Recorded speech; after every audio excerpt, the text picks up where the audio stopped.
Good morning. Lots to get to here this morning, so thanks for joining us on TV or your favorite streaming device.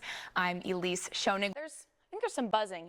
Oh, it's the Beehive. It's buzzing this morning in Kansas City as Beyonce is set to take the stage tonight. I have a way to include myself. Please stay in your box right there, Taylor, because I'm watching two Taylors on screen right now. I'm watching Taylor Hemness in Las Vegas, and here's a recap of Taylor Swift performing in Tokyo last night. That's where KSHB 41 News anchor Taylor Hemness is this morning. Taylor, good morning. How's it going out there in Las Vegas? You knew I had to do it. And if the expected crowds come, it could be the largest women's rugby match ever in the U.S. We're so excited to talk about this here all morning. Ray, Elyse, I might have signed you up to join the team. This might be a short game. Yeah, and police say that he was attacked while treating a patient Sunday. That suspect is now in custody, and the community has been honoring Hoffman and his family with buying T-shirts to raise money for them. I've had the chance to go look at some of these myself. Man, it's really just been incredible to see his impact across the metro, across the state, across the country even. Grant Stevens, thank you so much for reporting on this here this morning for us.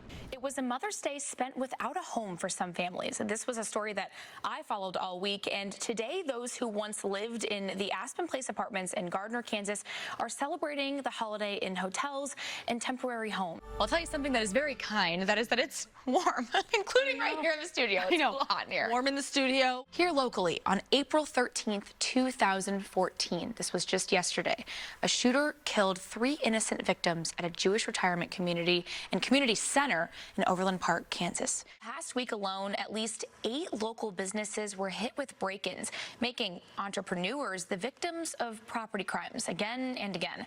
Now, this issue is something we've covered extensively for weeks, hearing from business owners and their staff. Plus, we'll hear from a local distillery about how liquor tariffs could impact them.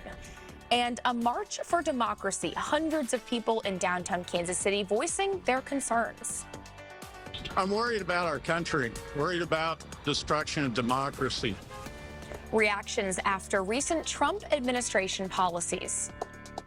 Good morning. Thanks for starting your morning with us. I'm Elyse Schoening. We'll get to some of those stories and headlines in just a moment. But first, we'll want to get to meteorologist Coy Taylor for a look at the forecast. I know I was saying I wish I had brought my umbrella in with me this morning, and I normally always have one on with me. So are people going to need those on hand today? What's it going to be like the rest of the day, Coy? Yeah, you'll need the umbrella. All right, lots to keep up with there. Thanks, Coy. In other news, a woman is dead after a shooting on East 29th Street last night. Police say they found her in the front yard of a home, and they're still looking for who did this. So if you have any information, they'll want you to call the TIPS hotline, where you will remain anonymous, and you could receive a cash reward for the information you give. That number is 816-474-TIPS, TIPS.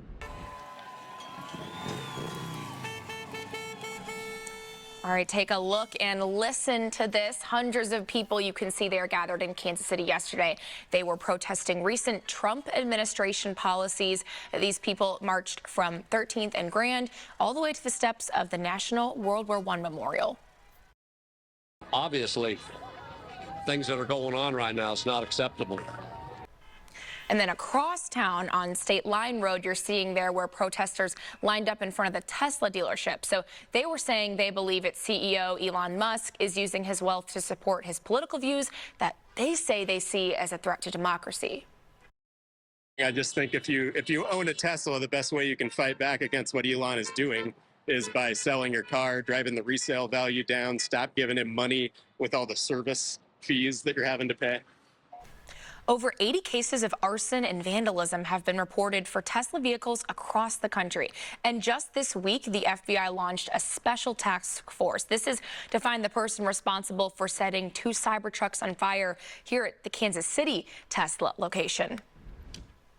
New tariffs could impact the cost of lots, and we've already told you about the impact on things like food and drinks. So this morning, we're looking at the impacts of tariffs on cars and liquor. So we'll start here this morning where we're sharing the voices of the people buying and selling these goods. And we'll start with auto tariffs. They could impact nearly half of all vehicles sold in the U.S., and that's all according to data from the National Highway Traffic Safety Administration. President Donald Trump says he plans to put a 25% tariff into effect effect this week. So that means it will not only impact new cars, but car parts, which could cause a ripple effect for used cars and repairs. We'll start our coverage with KSHB 41 News reporter Charlie Keegan. He visited a car dealership earlier this week, and he'll show us what you can expect the next time you might want to buy a car. The Trump administration has also threatened tariffs on European liquors, so that means the price of your favorite wine could be going up. We've got KSHB 41 News reporter Olivia Acree live to break it all down for us. And Olivia, what could this do next time someone wants to purchase a bottle of wine? All right, Olivia Acree reporting live for us this morning. Thanks, Olivia. We know you'll keep us posted.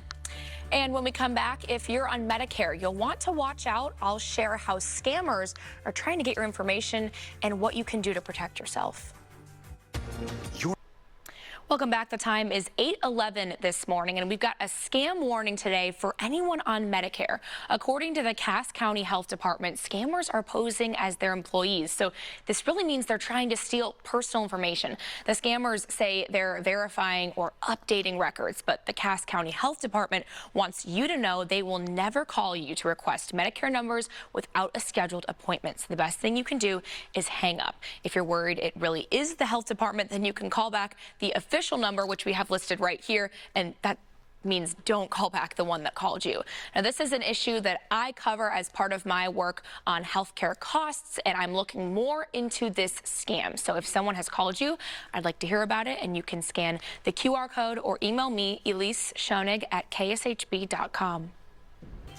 Plus, backlash over a proposed ICE detention center in Leavenworth, Kansas has more to do with the company running it than immigration. Of their blatant negligence and utmost disregard for human safety.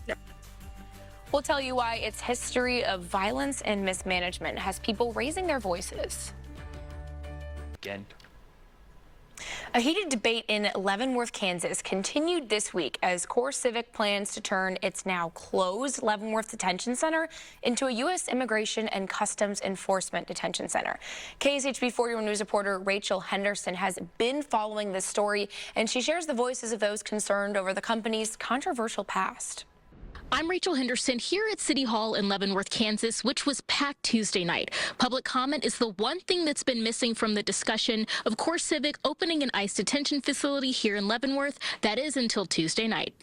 When will CoreCivic see you in court? The community of Leavenworth said they don't want this. These are the voices of opposition. Opposition to CoreCivic operating an ICE detention center in Leavenworth. The day of my assault was February 6, 2021. Marcia Levering was one of those voices. I just wouldn't wish this on anyone. It's just a long, long road to recovery. Marcia was attacked while working at the former Leavenworth Detention Center in 2021, 10 months into the job. She uses a cane to walk now. I was stabbed 4 times. Once in my right ear, hence the paralysis. Once in my right arm, and twice in my abdomen. Her friend, Sherry Rich, stood by her side Tuesday. She worked for CoreCivic, too. I mean, we were so short-staffed. I mean, it was unreal. When I toured the facility in March, a CoreCivic warden addressed her stance on safety. It is my #1 priority. I take that very seriously. It's a huge responsibility. Multiple community members also urged the city to take legal action against CoreCivic. What their actions say is that CoreCivic's decision makers consider the SUP process and this city disposable. CoreCivic says it doesn't need a special use permit to, quote, reactivate the facility, and withdrew its application for a permit earlier this month. It stopped housing prisoners in 2021, but says it's kept 24-hour maintenance staff on site. The city says it's against their ordinance not to have a permit. So it unanimously passed a resolution Tuesday to make their stance clear. It's become a zoning issue, and so tonight we issued a formal statement saying they need a special use permit to open. Mayor Holly Pittman says it's not too late for CoreCivic to go through the, quote, proper channels to open. In terms of what's next, all eyes are on the city and CoreCivic if either takes legal action. Rachel Henderson, KSHB 41 News. Some of the opposition to this entire CoreCivic project has also come from immigration and immigrant advocates. You are all tasked with making life better for the people of the first city of Kansas. Immigration continues to be a top priority during the Trump administration. We continue our series on paths to citizenship, hearing from those coming to the country through the often difficult process. KSHB 41 News reporter Fernanda Silva explains what a K-1 visa is. It started with a Facebook friend request. After the break, school building repairs and renovations, why voters have an important role in securing funding for our local schools. Welcome back. We're a little over a week away from Election Day in Missouri, and yesterday, voters got the chance to see where their tax dollars may go. So $474 million looks to go for schools, for projects like building repairs, renovations, and new construction. A lot of money at stake here. So KSHB 41 News reporter Lenita Brooks brings us the voices of educators who say that GO bond is needed. The bond will help because Coming up after the break, I spoke with Meet the Press moderator Kristen Welker during our 6 o'clock hour. We'll listen to that conversation, including the fallout after White House officials headed a journalist to a Signal group chat.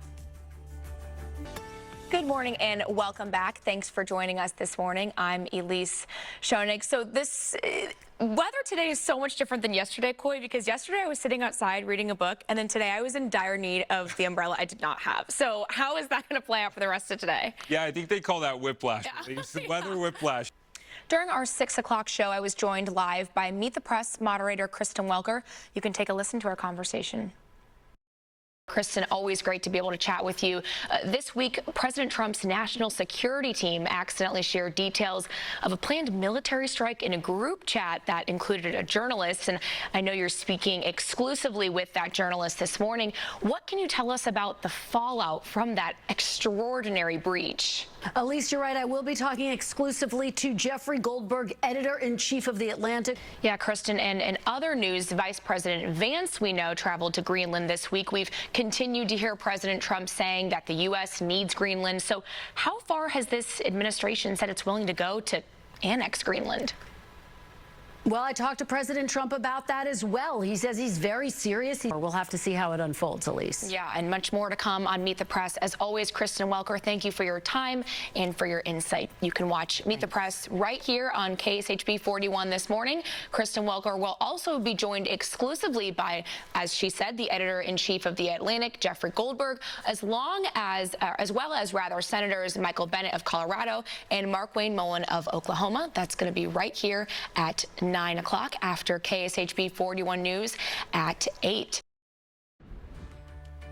Bringing the world together, how a unique event aims to blend sports, culture, and music all across Kansas City. That's all coming up when KSHB 41 News returns.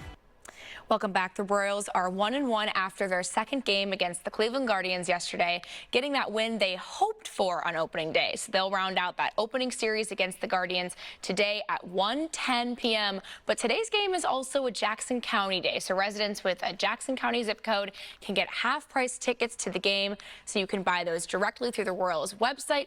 Is it going to be baseball weather today, though, Coy? Okay, so keep that rain jacket and umbrella maybe handy for today just in case, yeah, right? Through about lunchtime, Okay. it should dry out in the afternoon hours. All right, that about does it for now. KSHB 41 News returns at 8. Thanks for joining us.